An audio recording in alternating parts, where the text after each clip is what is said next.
So season 7's been out for a few days, and honestly, it's not too bad. It's cool to see all like the customization come in for the elites, and also to get a piece of Halo Infinite armor, arguably in one of the worst Halos ever made, but still we're getting new armor, and you know, we're getting it for free, so I mean, I'll take that. I will say the update was kind of buggy at first, especially with matchmaking. Like, usually MCC has dedicated servers, and they're locked in at 60 hertz. It's way better than COD public servers. I think they're like 20 or so hertz. It's fucking awful. But apparently this matchmaking bug, people would go search for games, and then once they would find a game, the game would automatically kick them out, and it was called the leaving matchmaking issue. That was what they called the issue because there was no like snazzy name that they could give it. There wasn't an acronym that they could give for it. But regardless, this kind of hindered a lot of matchmaking on a lot of playlists, especially like the ranked playlists. I know that H3 Team Hardcore was having like significant trouble trying to find enough people to get a full game going with its SBMM in place. But 343 rolled out a hotfix on Friday, so I mean, it's all fixed now. All the matchmaking is working. It's all good. But besides all that, all the shit that they gave, fucking nice work, 343. Whoever's working on the MCC dev team, give them a raise, dude, because they are doing so much to keep this game like fun and like fresh. Halo is always going to be a fun game, but it's hard to keep like these older Halos feeling new.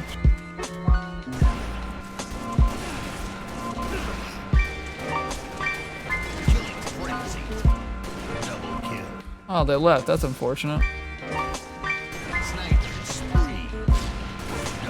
It's hard to keep the older games feeling fresh because they came out so long ago, and I love Halo Reach with all my heart, but sometimes it's very frustrating to play this game like constantly. I didn't even grow up in like the heyday of Halo 2. I was around in Halo 3, but again, I played Call of Duty most of my time in 2007, so I wasn't active in the Halo community until 2010. And then only then did I play like Infection, like the custom game lobbies. So the fact that like Halo 3 has gotten a ton of content support, Halo CE got a good amount of content support before the mod tools came in, which came in with this update. Halo 4 is seeing a lot of content. Now we just need to get H2A and H2 Classic getting some new content in, and we'll be golden.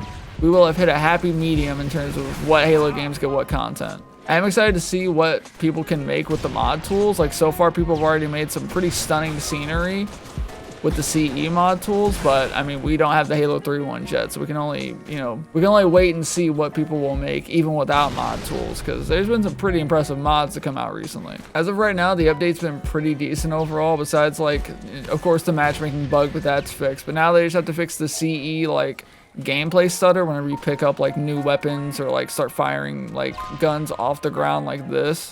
Because on CE, if you start firing like guns and grenades, like start throwing them and stuff, like the game will hitch itself and it will freeze and then it will go. CE got like a massive like graphics overhaul, and not in the way that you would think. The CE version that MCC runs is actually the Gearbox software port of Halo CE, and a lot of like the bump mapping like on the ground here and like the campaign was like super flat, and it just looked like someone had like modded Halo CE levels in like Half-Life 1 or some shit. But now they fixed that, but because they fixed that, something is now hitching with gameplay performance, and you know, I just hope that they don't wait a whole season to fix it.